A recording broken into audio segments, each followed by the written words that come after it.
by Coalition Media Network, here on the Go Local Live Broadcast Center, 90 Way Boston Street, in the city we love, Providence, Rhode Island. The Naked City, the city of 1,000 stories. Tonight we will tell a few more of them. They'll, however, not just be limited to Providence, Rhode Island. It'll span the gap between how you feel about community here in Providence and what we can do for our friends and neighbors in need across this country. Facebook.com/The Coalition Radio, on the mighty Twitter at Coalition_radio, CoalitionRadio.us, where if you click on our YouTube channel, you can see this and other broadcasts spanning back over the last few months as we join to Go Local Live. A variety of subjects, political, social, seemingly sometimes paranormal. But tonight, we're going to bring community home here to Rhode Island. You can tell it's a crowded studio. We're going to have a little bit of fun tonight, and we're going to promote an event that's coming up in your community very shortly, where you can have a lot of outstanding food, great music in an intimate setting right here on the street we love, Thayer Street, in the heart of Providence, Rhode Island, and at the same time reach across the country to help folks in Houston. We've got a couple of people here in the studio right now. It's a little bit of a tough shot, but over on my far left, we've got Seamus Whedon. Hi. Smith and Whedon, he's part of the group. We're going to talk about his music and what he's going to bring both to Providence in the future and at next week's event. Joining me in studio is Stephanie Carr. Of course, she is with Dirk's Barbecue. They were on one of our inaugural shows. After extensive research, field testing, scientific data, as well as a wealth and a lifetime of knowledge, I can feel not only appropriate, but actually compelled to say that this is the best barbecue in Rhode Island, bar none. A lot of research, a lot of work went into this, but you're at the right place.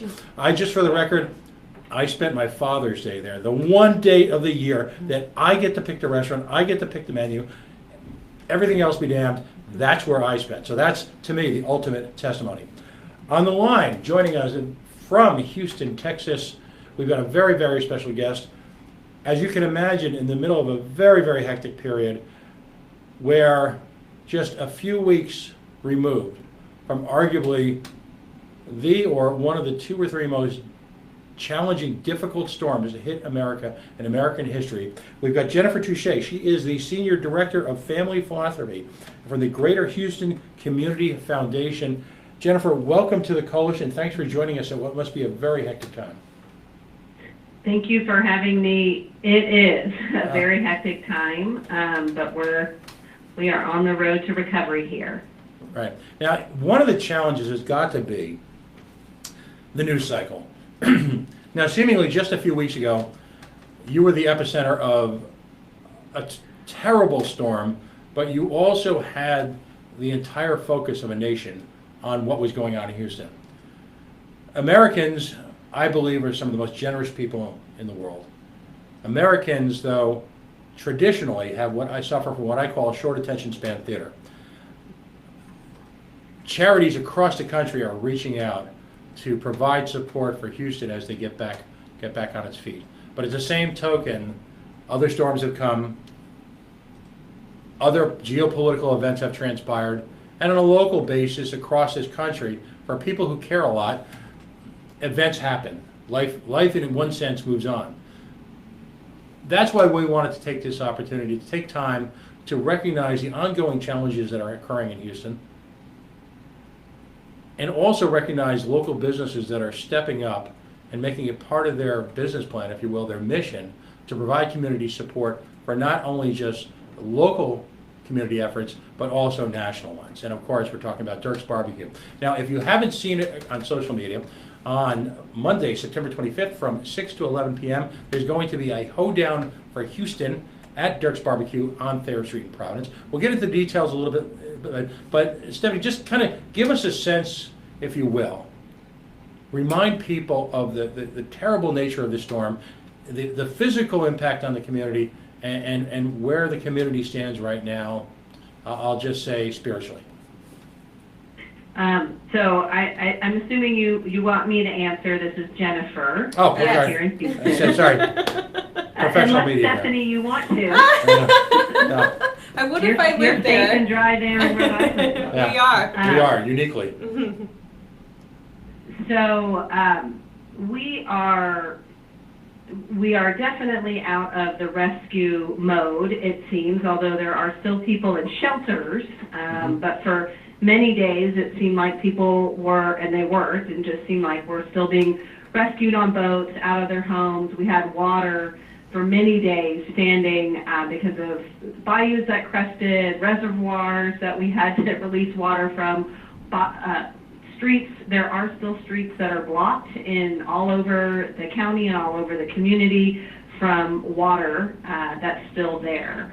But we definitely have moved into recovery mode. We're not in rebuilding mode, but mucking and gutting. I don't know if you all have heard that term, mucking and gutting homes, which is, and buildings, getting the muck and the gut out of the homes, drying them out. We have been fortunate to be dry since the storm in terms of no rain.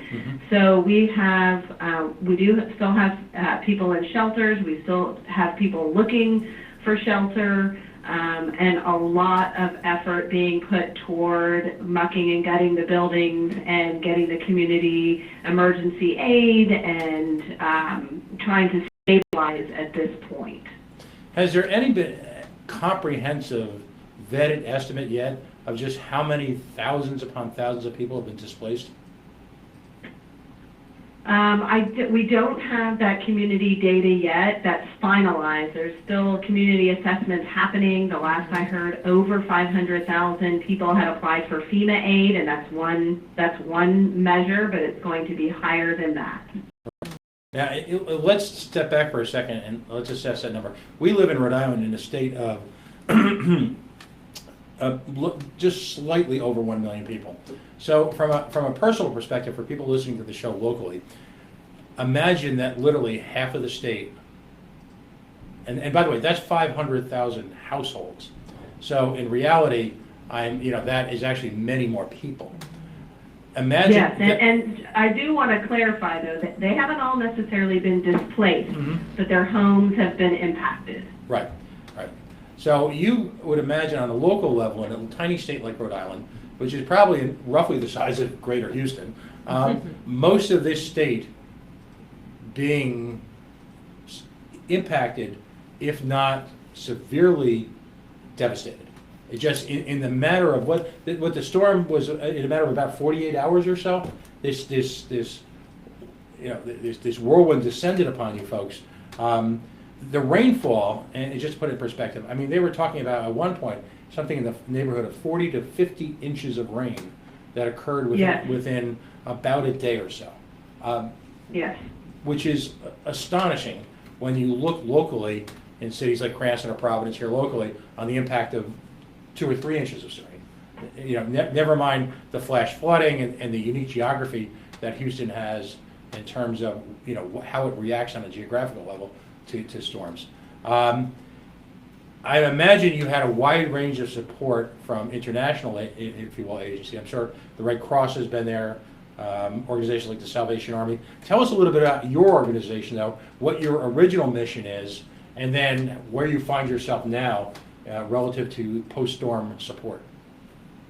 Yeah, so we are the Greater Houston Community Foundation. So you all probably have a community foundation in Providence. I don't know the name of it, but there's community foundations across the country. So we are public foundations, public charities.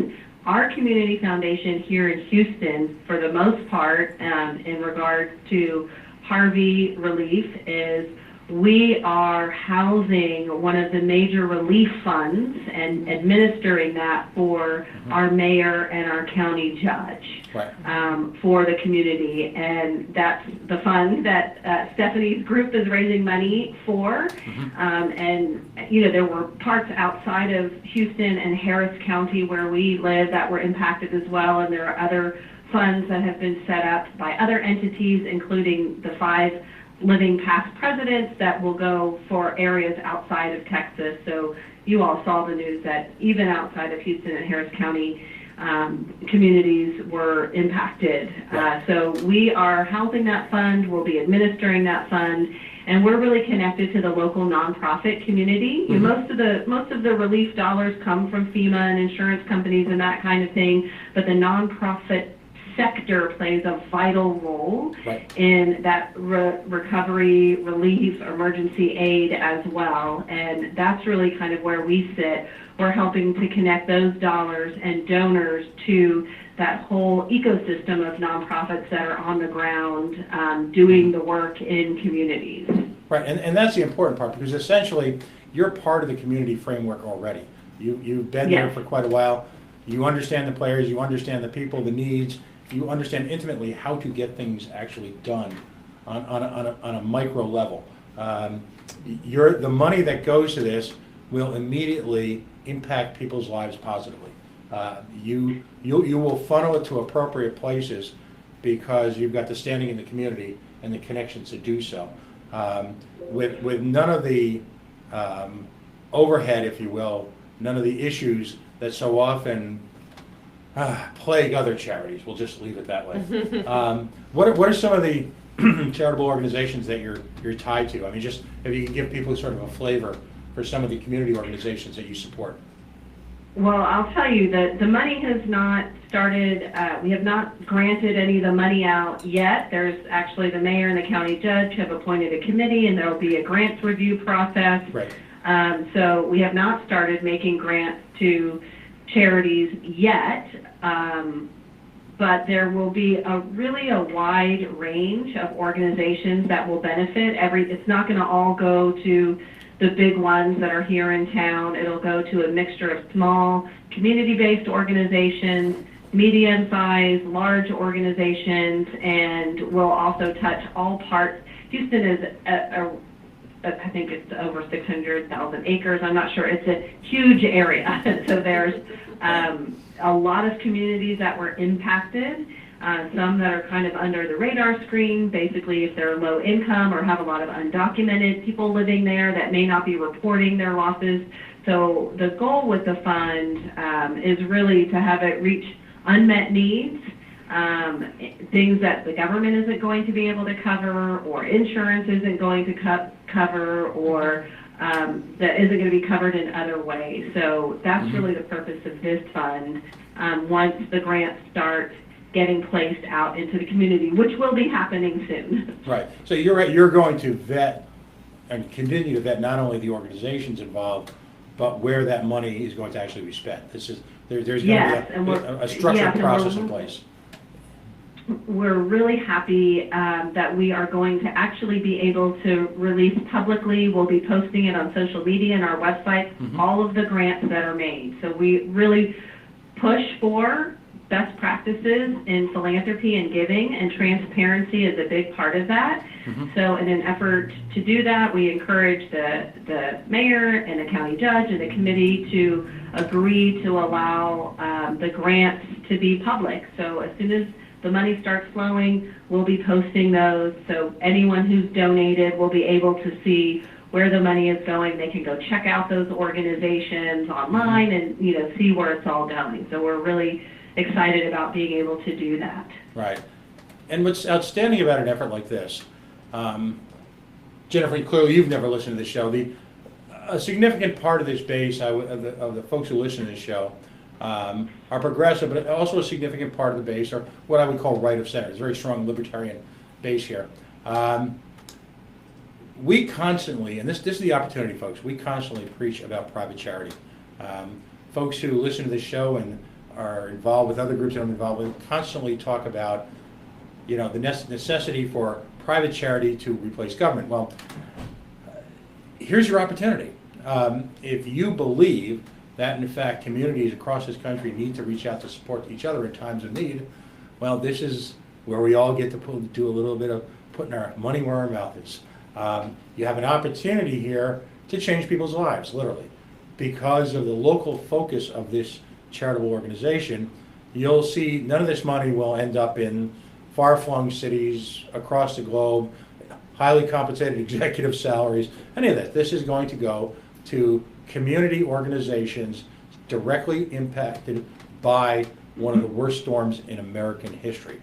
And that's why it's important to give locally, and if you give globally to people who are local.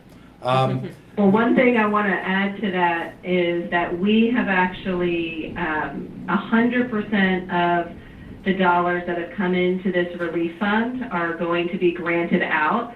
Our organization, even though we're professionals in administering all this, we're not charged. There's no administrative fees coming to our organization, and so 100% of that is being granted back out into the community from all of the money that was raised from people all over the world. So we're really excited that we're going to be able to have our costs covered for doing business, and the money that's in that fund is going to go out. That's awesome. That's outstanding. People want to hear that. It's I'm sure you realize this, Jennifer, and I'm sure you run into this from time to time. There are so many needs out there that are pressing. There are so many legitimate organizations asking for money and help. These are very challenging times in American history, both on a political and on a social level. And we still seem to feel across the country a lot of the pain associated with the recession. Some would argue that we're not even completely out of it yet. So there's a tendency to have a level of exhaustion, if you will, with charitable efforts. So when you have the opportunity to donate those limited dollars that you might have, and the beauty of this organization is that literally everything helps. If you don't have the time to swing out to the Hoedown for Houston, we're going to give you the opportunity and the information so that you can send them a few bucks. It's no donation is too small. If the spirit moves you, that a $25 donation and a check, well, that's great, because again, 100% of that will in fact go to people in need. If the spirit moves you to do something more, if you've had family in the Houston area, as a nation, we all love Texas. I think a lot of us like Houston better than Dallas, but that's another thing. Texas has given so much to this country, and a lot Great of barbecue. culturally, intellectually, spiritually, on so many. It's given so much, and it's funny when you think about it. Texas has never really asked for much, have they? Texans pride their independence. That's not just a cliche, is it, Jennifer? No, that is not a cliche. We have a whole 7th grade curriculum is Texas history, and people fly their Texas flag right next to the U.S. flag. It's kind of funny, actually. Now, Jennifer, are you a native of Texas? Are you a native of the Houston area? I am. I was born and raised in Houston. I've lived elsewhere for many years of my life, but came back home after I had my kids, and just in time for Hurricane Ike, actually, almost 11 years ago. So Wow. Right. I was missing hurricanes, so I moved back home. No, Well, actually, don't make a joke about that, because it's really, actually, the neighborhood that I grew up in Meyerland, and you've seen a lot of articles possibly about Meyerland. That neighborhood that I grew up in, which did not flood when I was growing up, has flooded the last 3 years in a row. It's a big neighborhood for the Jewish community here in Houston, and it's been 3 years in a row, and it's really, really been sad for the Jewish community, very difficult. Many of my parents' friends and my friends still live there. Both of my childhood homes flooded recently, and they never did when I was growing up. So something's happening, and it's very sad, actually, to see what's happened, in particular to the neighborhood that I grew up in, but also in other neighborhoods where this may have been the first time that they flooded, but, fears that it could happen again for sure. Right. I mean, traditionally over the years, Galveston almost seemed to act, I should say, as I don't want to say a buffer, but is so, you often associate Galveston with the city that has been the epicenter of these hurricanes. I mean, has anything at all at this, even close to this level, happened to what I'll call metropolitan Houston before? Not to this scale, no. Right. Not to this scale. Are children starting to go back to school? I mean, is there any level? Are you achieving any level of normalcy yet in Greater Metropolitan Houston, or is it still completely disrupted? No, the schools, many of them started back. The Houston Public Schools, most of them started on Monday. They had to have some rolling start dates because there were buildings that were impacted. In fact, I just recently got I can try and pull it up while we're talking, an update on the number of schools that are not going to be able to open this year because of the damage, and those kids, of course, are going to be going to other campuses. They've been displaced, and there's definitely thousands of kids who will not be going back to school at the school that is in their neighborhood where they were planning to go to. In fact, I'm pulling that up right now, and I can tell you that number that we just got. And while you're doing that, if I could add, I mean, when situations like this happen, it's really the children that feel it so inordinately. I mean, these are their little lives are disrupted in some cases. I'll call it semi-permanently. There's a lot of stress, a lot of trauma to a small child. You know, so much of, if you've been I'm a parent, of a child's life is actually routine.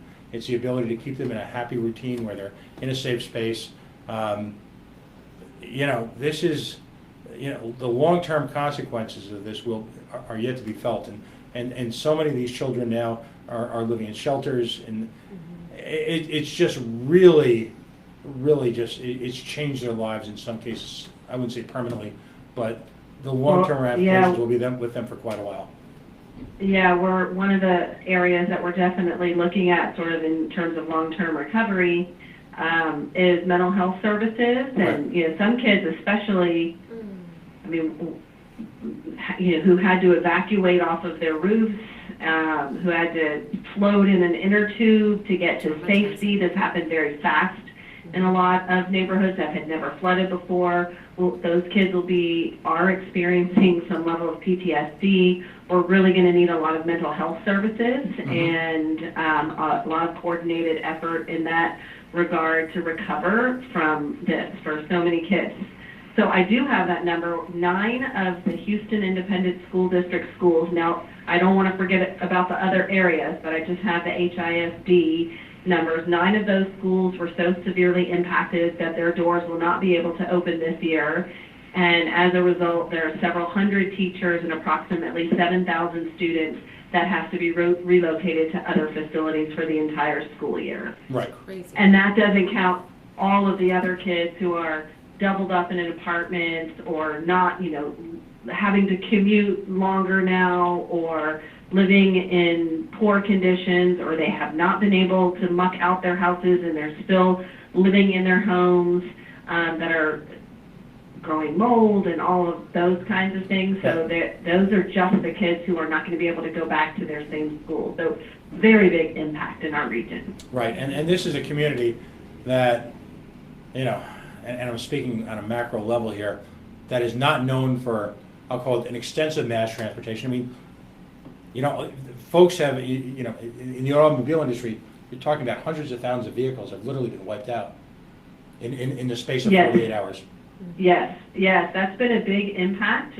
Our public bus transportation system, Metro, was shut down, I want to say 7 days, and many people, even though we don't have an efficient system, and a lot of the roads were shut down, so a lot of people, even that didn't flood, were not able to get to work for anywhere from 3 to 12 days, and that was lost wages, lost income. You know, people who, if they don't work, they don't get paid. Right. So there's been a financial effect even on families that did not flood, that were maybe living on the edge, paycheck to paycheck, right, because of what happened with our transportation system, our streets, or people who are dependent on their cars and just their cars flooded, that still have no way to get to work. You could not rent a car. You know, cars are just still getting towed now. So it's a big problem because we are so car heavy, and many people lost their cars, and that is their main source of transportation for getting to their jobs. Right, and I want to stress that and I've got a lot of personal experience with this. I work in that industry during the day. It is not easy for people of lesser means to simply walk out the door, write a check, and have life go on. Folks who live on the edge, you know, unfortunately, and I find this a difficult term when we talk about the working poor. These are folks who, as I would put it, are always living on the verge, on the edge of a financial breakdown. It really only takes one precipitator event to push them into a situation where even that 30-hour-a-week job where they were somewhat underemployed goes away because of the business issues surrounding a storm like this. There are folks, good folks, who need your help, and this is a community that's given so much to this country, seemingly forever. So it's stunning in one sense to see Texas all of a sudden be in this situation where they could benefit from assistance from other folks because they've given so much to us. And interestingly enough, we are so generous in giving to people around this world that this does give you an opportunity to look to home, to look to Florida, to look to Texas, just like we did when Superstorm Sandy hit just a few years back. This is even worse though. So why don't you tell us the website and the address where people can send money to if they're not able to go to this? Sure. Yeah, also we have an easy way you can text to give also. Mm-hmm. So you text Harvey with all caps 2017. So Harvey 2017, you text that to 91999. Mm-hmm. And then you'll be prompted to enter in your credit card number, and you can make a donation that way. Mm-hmm. You can also go to our website, which is GHCF, like foundation.org. So GHCF.org. It stands for Greater Houston Community Foundation. And there's a little click here to donate now by credit card. If you want to send a check, there's some other links there that you can click on to get the information for how to send a check, how to wire money, how to do ACH transfer, any way you want to do that. We also, at the very bottom on the of that page, there's a link that you can click on that tells you information about the Hurricane Harvey Relief Fund.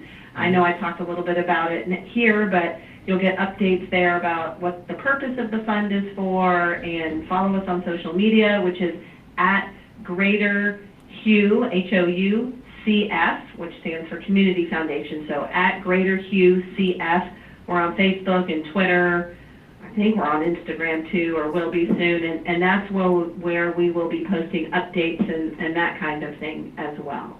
Super. Awesome. We will be posting all of those links as we share through the Coalition social media network, the artwork, and the link so that you can go onto Eventbrite and buy tickets. In fact, today's show announcement at coalitionradio.us and on the facebook.com/coalitionradio, we advertise directly from the Eventbrite link so that you can purchase tickets there for the event. But we'll also be sharing with you the links necessary for you to send some money. A little bit of money from a lot of people goes a very, very long way. Jennifer, thank you so much for joining us today. As we always say, I'm sorry we had to meet under these circumstances. I hope if you make it to New England soon, you'll come to Providence and enjoy a little bit of Rhode Island hospitality.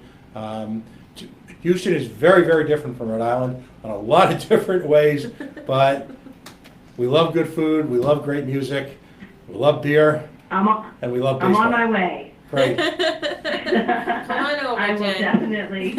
I've met some amazing people under really bad circumstances the last couple of weeks, and so I've got all kinds of trips I want to do now. Well, one of the great things about America is that in our worst times we come together as a nation. Given the issues of the last few years, it's almost sad that it has to take something like this. But I think as we watch the bravery of people in Houston and Florida and how they react and pull themselves up by their own bootstraps, we're inspired to remember that this is a wonderful country filled with wonderful, generous people who need to just step in and help them pull themselves up by their bootstraps. So thank you so much for joining us today, and I hope we'll talk again soon. Great, thank you so much, and thank you, Stephanie, for hosting the fundraiser, and Of course.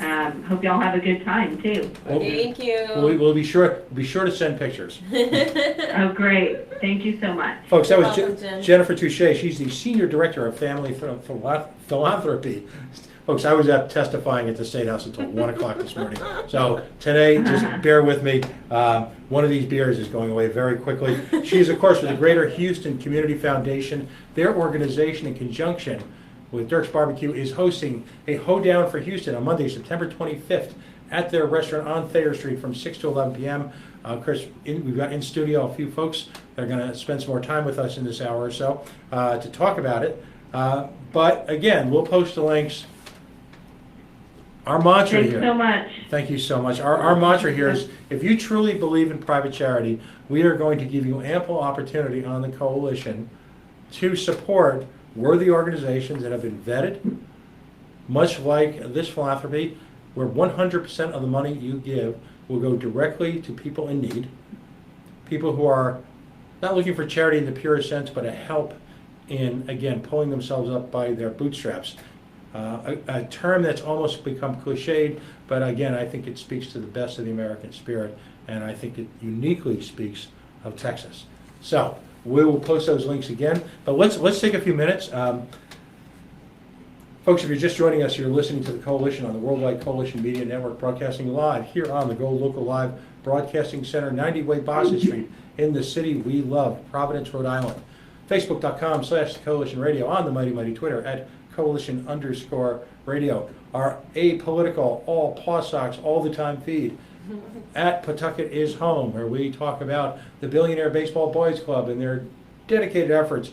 Impressive after last night for 4 uninterrupted hours. You thought I was bad for 3 hours? Oh, you had to be there last night in Halitosis Hall. All credit to Rudy Cheeks. Mordor, Smith Hill, where, as we mentioned in the pre-show meeting, it ran so late, New York system was even closed when I got out of there.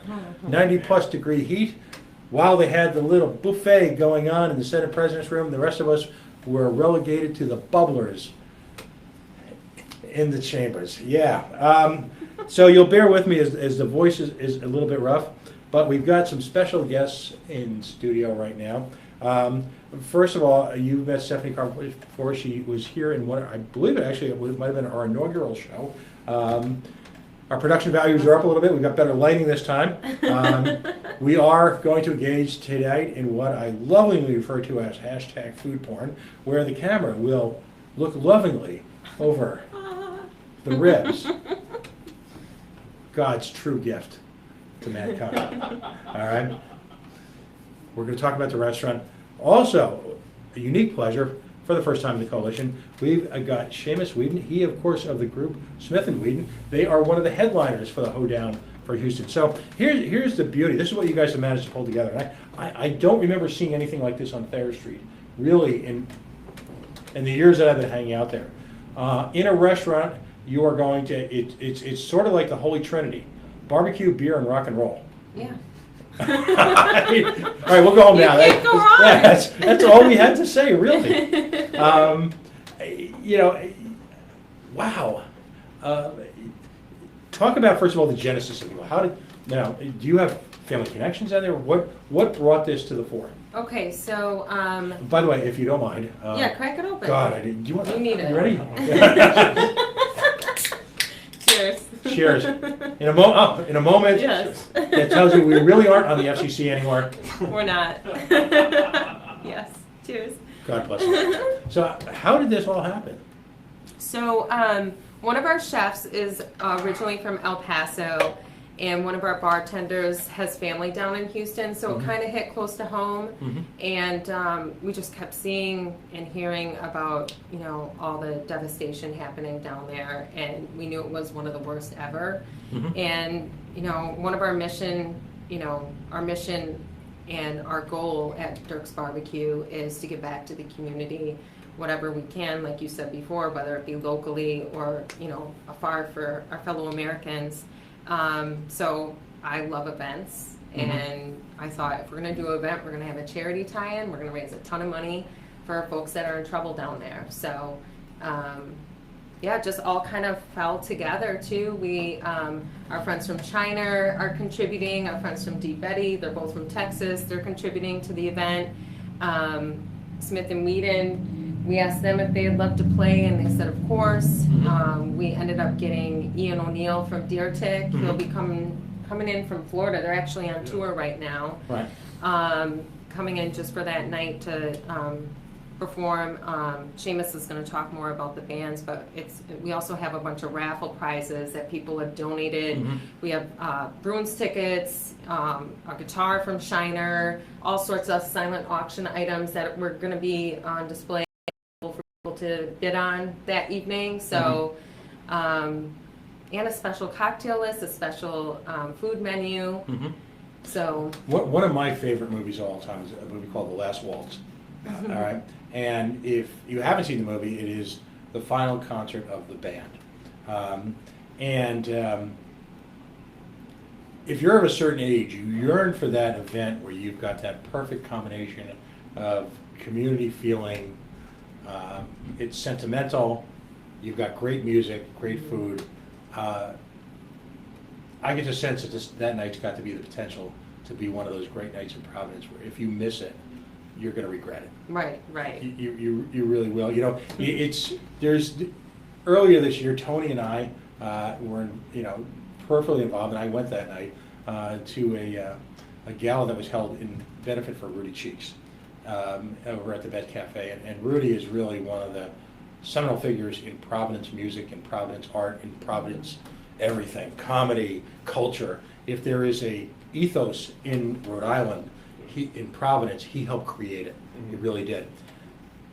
What's fascinating to me about this, because I'm old enough that I've got perspective on multiple generations, there seems to be emerging, and this event is a prime example of that, an ethos similar to that which was in Providence in the 80s, where you had local bands working with local leadership, semi-political, but local community activists, working with local businesses to create that kind of feel. And it's not just a feel that you'll have at the bar that night having a drink, but it's the feel where if you walk into any one of a number of business institutions, if you will, in this city, you'll instantly feel like well, to be blunt, it's a scene. And scenes are not something that you can create. Scenes are organic. Scenes have to happen because of that unique combination of food and music and art and people and politics and social causes. And the way you create scenes is simply by creating your own scene. And you do that when you have events like this, and then that becomes the fabric of a bigger scene. And then all of a sudden, you've got a movement. And then all of a sudden, you've got a community. And when that happens, there's magic. Because, like I said, you can't just break glass, add water, mix it in. It has to happen organically. It has to happen because of people. And that's what I love about this, because I feel like that we are on the verge again of Providence being a scene. We've got some great local bands. Tony Jones, my producer, has been involved in local music for years in a variety of sources, variety of places. This show would not exist if it weren't for him, because this show is an outgrowth, a spin-off, if you will, Tony, right, of the Tony Jones show. Sort of like when Rhoda got spun off of... I'm Tony's Rhoda. So this is what we need in this town. Because for I've been here long enough, I'm not a native, I've been here long enough to enjoy the last few years of the Rudy Cheeks era, if you will, the scene that they created. The first night I moved into Providence was the night that the original Lupo's closed. So a friend of mine who was going to grad school said, hey, let's go to this bar, Lupo's. And I walked in, and you had this astonishing place. You walked in and instantly felt connected to the music. All right? By the way, I say that as someone who's probably seen The Dead over 70 times, and as far as a variety of other music groups. Anyway, if my kids are listening, I drink beer. But in that night, it was almost a feeling like it was an end of an era, because Lupo's and a few other bars had really created that ethos, that scene. This is what we need now. We need stuff like this. We need to get out, particularly now. Back then, television was a diversion. Well, now people substitute community involvement with spending time on social media. And they don't go out and see enough live music. They don't go out and support and be boosters for local bands. Remember, this is the community that spawned Talking Heads. And so many other great groups, but the potential is here. So, anyway, I digress, but that's why when I saw this, I just instantly fell in love with this. And the food didn't hurt either. So you've got a special menu going on. Yep. We'll talk about some of the food and what's going to be available. Sure. So the ticket price is $50, and it includes 2 drink tickets off our special cocktail menu that night. Some of the beverages featured will be Shiner, Deep Eddy vodka cocktails. We have a few mezcal cocktails on there as well, tequila, whiskey. Also the food menu will be some ribs, we'll have some brisket, we'll have the Frito pie, which will Sweet Jesus. be making its debut that evening. Tony, you hear that? Frito pie. Yeah. I'm not even sure exactly what it is yet, but you see, here's the thing. Down south, where I may have been a few times, cafeteria food is an art form. A cafeteria is not what you and I think about with a cafeteria lady, all right? The cafeteria, it was just is a restaurant, like a bistro is a restaurant. It speaks to just the style of food and the style of delivery. So for years, if you went to a W.T. Grant's, and again, I'm predating your generation, yours, but one of the things that you would get was chili and Fritos. So down south, you would have this incredible, think about that. Yeah. 2 of the basic food groups just all in one. Sounds Fritos and chili.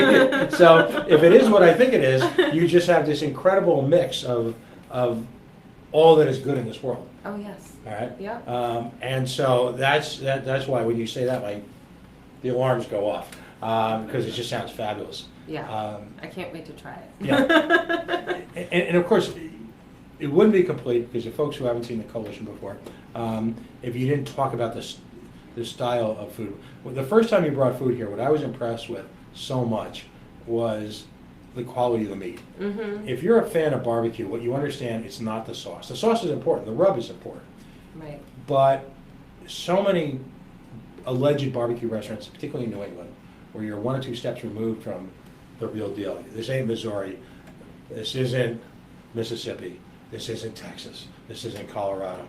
4 of the great homes, Tennessee, South Carolina, where they all have, North Carolina, where they have all their own flavors of pulled pork, brisket, all these things. By and large, what we're getting up here is sort of a fusion, particularly in the chain restaurants, of what we think barbecue is, right, and what they think is going to sell. Right. That's how you run a business. That isn't how you make love to barbecue. Now, the quality, so many of those restaurants confuse having an overwhelming sauce on really crappy meat pass for barbecue. And if they throw enough of it on the platter, you'll keep and you charge not by the pound, but you charge by the calorie. All right? Right. So much. Right. So talk about where you guys source your meat from, and to me, I find it fascinating just how good the quality of the food is. Yes, so it's important to us. All of our meats are antibiotic-free, non-GMO. We source as much of our ingredients locally as we can. Sometimes things go out of season and we can't get things.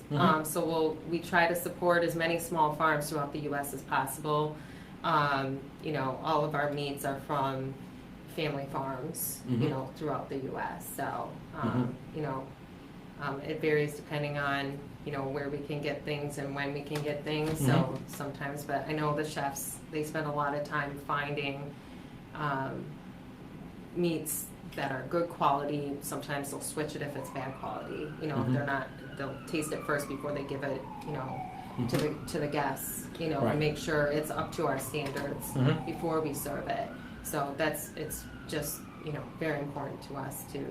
And you serve your food cafeteria. It's kind of a unique setup. Yeah. Talk about when you walk into the restaurant, you've got a lineup, if you will. You give it a menu. Right. And then when you talk about a la carte at your place, it really is a la carte. So Right. when tell people about the experience of coming into Dirk's. Yeah, so you come in, you get a menu, you fill it out, a host seats you at a table, and we do that because we don't want you to get in line, get your barbecue, and then look around and not have a seat to eat this beautiful tray of meats and sides. So we make sure you're seated, you have a table number on your card, you go up, you get to interact with the meat cutters. They'll ask you with the brisket, do you want it chopped, do you want it sliced, do you want lean, fatty, do you want burnt ends? And they accommodate all your preferences. You go down the line and you take it back to the table with you. And then there's a server that takes care of everything else for you, your drinks and so forth. Right. Full bar. Yep. Lots of whiskey. We have 160 whiskeys from all over the U.S. Right. We pride ourselves in having American products at our bar. Right. Which, you know, I want to bring Seamus in here. Seamus, you can join us for a second here. In fact, yeah, have Seamus have a seat for a second. Sure. Let's talk about the music that night, and let's talk about your band. Sure. I want you to kind of, you talk, I think you use the term Americana when it comes to your group. So, you know, names like Prine, the Rolling Stones come up. So talk about, first of all, how the band came to be, because, you know, you represent now one of the great bands right now in Rhode Island, just what you're accomplishing. Thanks. Talk to us about the music, because it just seems to fit like a glove with what you're doing at the restaurant. Cool. It's- We do kind of like a classic country, classic rock sort of thing, I guess. A lot of focus on vocal harmonies, mostly original music. We've been active in, we've been playing for like going on 5 years, I guess. I don't know, what else did you ask me? I'm sorry. Talk about some of the, you know, I mean, for example, I'm old enough to remember when Bakersfield really meant something in terms of country music / country rock. That kind of morphed, if you will, into what they used to call the LA scene, which its most famous kind of stretch example was the Eagles, which then, hideously enough, morphed into Southern rock, but which could include everything from bands like, somehow they would include the Allmans and Little Feat in that, although to me that's more jam blues. Yeah. But they would also include groups like Molly Hatchet, 38 Special, all of those groups into it. So, but at the same time, you're drawing an influence like blues bands like the Stones, and at the same time, you know, I'm a little older. I'm getting my first taste of your music. You know, once I heard you guys were doing this, to me, there's even a little touch of the band in there. Yeah, we love all that stuff. Yeah. Pretty much everything you just mentioned. It's major influences. What's the lineup? Who's in the group? It's myself and Jesse Emmanuel Smith. Ollie Williams plays bass, and Mike Murdoch on the drums. And it's been some changes over the years, but it's always been Jesse and I from the beginning, so that's why we named the band. Now It started as a duo and then ended up filling it out. Now, you're as likely to do a rock bar as you are a folk festival. Yeah. In fact, you've done some of the big ones. Tell us about your experiences. Yeah, we did Newport last year, the year before last. We backed fantastic songwriter Ian Fitzgerald for his set.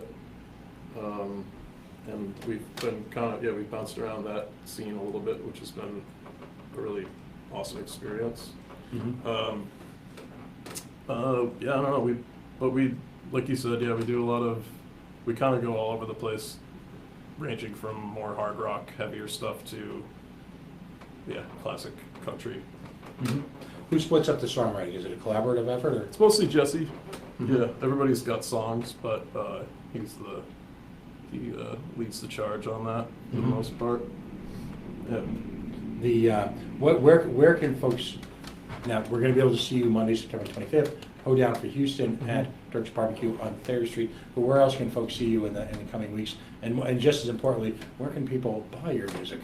Well, you can, we're doing a thing for the Chefs Collaborative at Shartner Farm.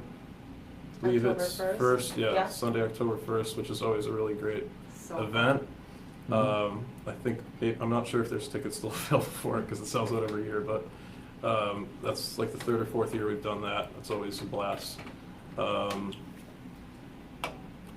than that, we don't have too much. We'll be at Nick and E's November 18th. We'll be in Boston at State Park in Kenmore Square, October 11th. And if you want to listen to us, you can find us on, probably the easiest thing is just to Google it, Smith ampersand Weeden, or Smith AND Weeden, and that'll direct you to all the social media, and you can find us on Spotify, on YouTube. Excellent. And Facebook, I think it's facebook.com/Smith and Weeden, the word spelled out, and Weeden, where you can get updates on the band's activity. Now, you've got some other folks, this has got the potential to be sort of a jam session. Hopefully what we're going to see is crowds spilling out of the streets. We're going to see people meeting, people drinking, people otherwise engaging in non-social media based, actual physical interaction at actually hopefully a variety of levels. But the who else are you going to be joining you? We got our friend Ian O'Neill, who's going to be playing from Deer Tick. Great songwriter, great dude. And just added our friends, one of my favorite local bands, the Z Boys. Okay. Great instrumental, mostly instrumental music, ripping guitar player, crazy drummer, great bass player, just a really solid, sort of new band that is just really killing it and is a blast to watch every time. So should be a really great night. What do you think of the live music scene here in Rhode Island? I mean, it seems to me as somewhat of an outsider, we're kind of in transition, but what are some of your, if you don't mind me asking, I'll put you on the spot here, what are some of your favorite venues? Probably favorite would probably be the Columbus Theater. Also love Nick and E's for that real, one of the best bars in town, best dive bar, in my opinion. And but we always have a real fun time there. Yeah, the music scene in Providence is great. I've been living here, I guess, for about 5 years, maybe 6 years. I've lived a lot of different places, and I really like it here enough. This is the longest I've lived anywhere as an adult, so I'm sticking around. But despite in my political life, I'm often seen somewhat passionately arguing about the problems. I love this city, and if you're a musician, if you're an artist, if you're a restaurateur, right now it's an amazing place to be. Yeah. There's huge opportunities. Yeah. There's, I wish in my heart of hearts that those in the powers to be would make it a little easier, which they could do, but that's another conversation. Yeah. But it's in a lot of ways, because of this chemistry and because of the community. When you look at challenging professions like art, like music, like restaurants, which are so subjective, so finicky, and quite frankly, so reliant on true hard work and a high element of talent, the community that's here that supports each other is really what makes it different. I mean, I often mention that if it wasn't for Brown, if it wasn't particularly for RISD, if it wasn't for the restaurant community here and the arts community here, we would be, I hate to disparage Bridgeport, but we'd be Bridgeport. You take away that element, and we are like every other, flyover city in America, which sadly has been, again, I've traveled over the South for 30 years now, and into the Midwest.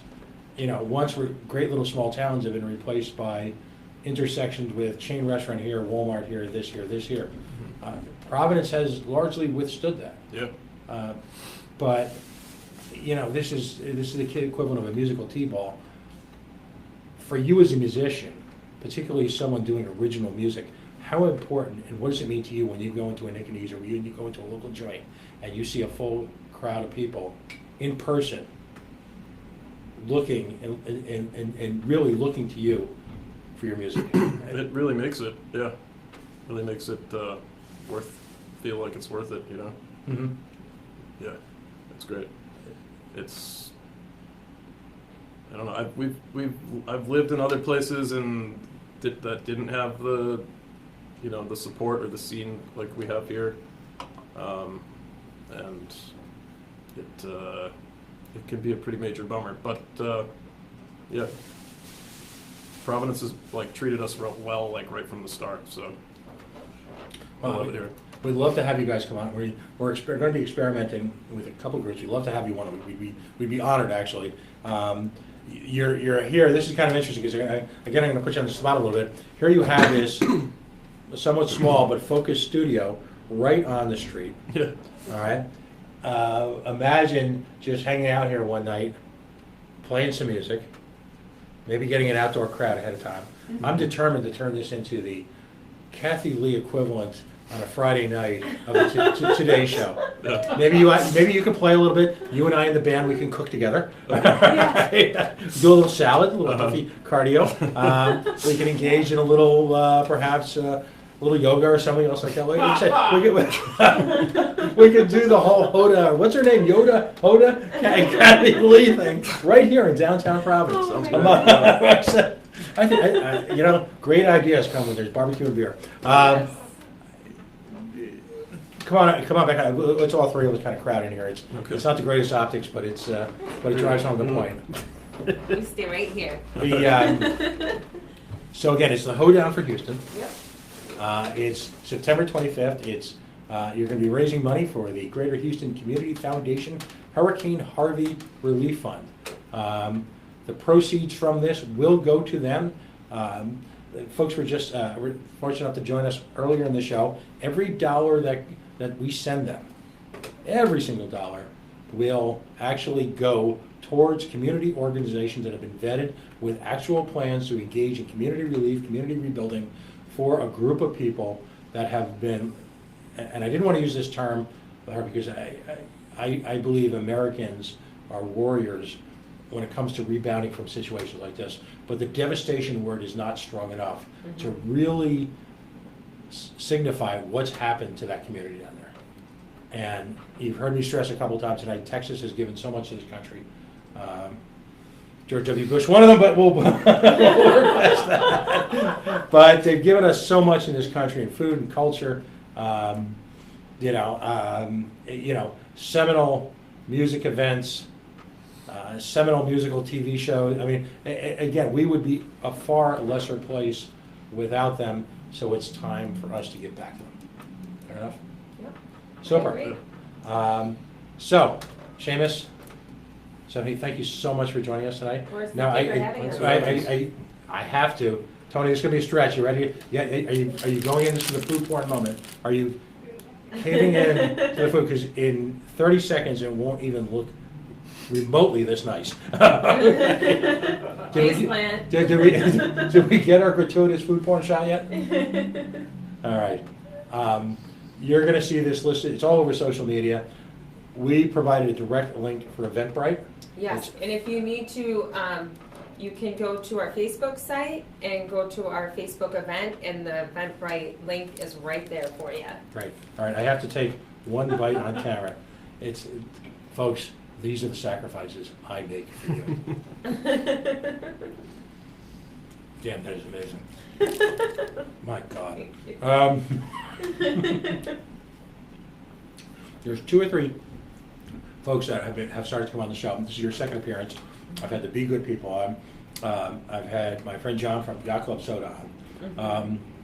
Just, folks, there's that just scratches the surface, but those are some of my favorites. There is some amazing local food here. Oh, yeah. I mean, every now and then, this is what predates probably you guys living here, but a few years back, an organization called I think it was called Spaghetti Warehouse, a chain Italian restaurant, opened up out by the Coca-Cola building. And at first they actually got a pretty good turnout. I think it was because people wanted to buy the plate, point at it, and laugh. Because the notion of chain food anything, when you've got these type of restaurants here, is just hard. And if you look around the Providence landscape, there are so few of them, because why would you even bother? Yeah. So take advantage of Thayer Street. I call Thayer Street Rhode Island's own street as a buffet. Street masquerading as a buffet, because there's literally every imaginable independent restaurant locally owned on Thayer Street that can provide you something for just about every taste, for every occasion, late at night, in the wee hours of the morning, and it's all just great stuff. So again, thank you for coming in, and I hope I'll see you there that night. I'm gonna try to grab my kiddo goes to college in the neighborhood, so I'm gonna try and grab her hat, because she's I know she likes you guys, and I know she loves deer tick. So Oh boy. So She can't miss it then. no, she can't, and she'll just give me her drink tickets. Yeah, as if.